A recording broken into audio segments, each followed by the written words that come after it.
ఒక channel live start చేసి ఆపేసింది. 2 ఛానల్ తప్ప టాప్ 10 ఛానల్లో ఎవరూ రాలా. నేను చెప్తున్నాను, ఇలాంటి ఆర్డర్ ఎవడైనా తెచ్చాడా? ఏప్రిల్లో ఎలక్షన్ వద్దు, మేలో ఎలక్షన్ పెట్టమని మార్చి 14ని హైకోర్టు ఆర్డర్ ఇచ్చింది. ఎలక్షన్ కమిషన్ ఒప్పుకున్నారు. అందుకనే దేశాయి గారు ఏమన్నారు, మేము ఎలక్షన్ 4th ఫేజ్లో పెడుతున్నామని ఇవాళ కోర్టులో ఆర్డర్ ఇచ్చారు. కౌంటింగ్ వెంటనే చేయమని మరలా ఇవాళ ఆర్డర్ ఇచ్చారు. ఇవన్నీ సత్యాలు కదా. స్టీల్ ప్లాంట్ అమ్మడు ఎంత అమ్ముతున్నారు, ఎందుకు అమ్ముతున్నారు, ఎంత ఉంది, ఎవరైనా తెచ్చారా? చరిత్రలో 3 సంవత్సరాలు అయింది, చాలా మంది పిల్లేశారు. ఒకరైనా స్టీల్ ప్లాంట్ గురించి ఆర్డర్ తెచ్చారా? ఒకరైనా 77 సంవత్సరాల్లో ఎలక్షన్ పోస్ట్ పోన్ చేయించారా? 2004, 9, 14, 19 ఫేజ్ 1లో జరిగాయి.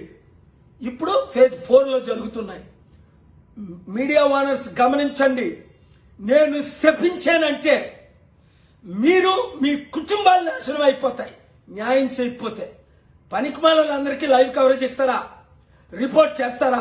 ఫ్రంట్ పేజీలో చూపిస్తారా? పేర్లు చెప్పను. దేవుడు మీ కుటుంబాన్ని సర్వనాశనం చేయకపోతే నా పేరు కేఏపాల్ కాదు. దేశం కొరకు వచ్చాను, రాష్ట్రం కొరకు వచ్చాను, ప్రజల కొరకు వచ్చాను.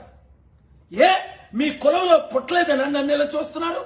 ఆ ప్యాకేజ్ టార్గెట్ ఇస్తా, డే అండ్ నైట్ ఇస్తాడా? ఒక్క పని చేయని మోదీకి డే అండ్ నైట్ ఇస్తారా? ఓటు బ్యాంక్ లేని శర్మిలాకి మీరు డే అండ్ నైట్ 3 సంవత్సరాలు తెలంగాణలో కవరేజ్, ఇప్పుడు ఆంధ్రాలో కవరేజ్ ఇస్తారా? ఇదా మీరు చేస్తుంది న్యాయం? మీడియా రిపోర్టర్స్ ప్రజలకు చెప్తాను, ఏ ఛానల్ వాచ్ చేయొద్దని.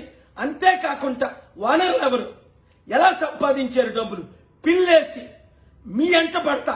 ఇప్పుడు మెగా కృష్ణారెడ్డికి ఎలాగైతే పిల్లేసి నేను ఎంట పడుతున్నాను, ఎవరిని క్షమించను, దేవుడు క్షమించడు, నేను క్షమించను, ప్రజలు క్షమించను.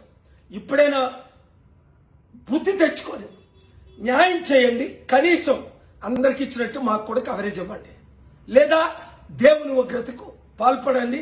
చరిత్రహీనులు కండి.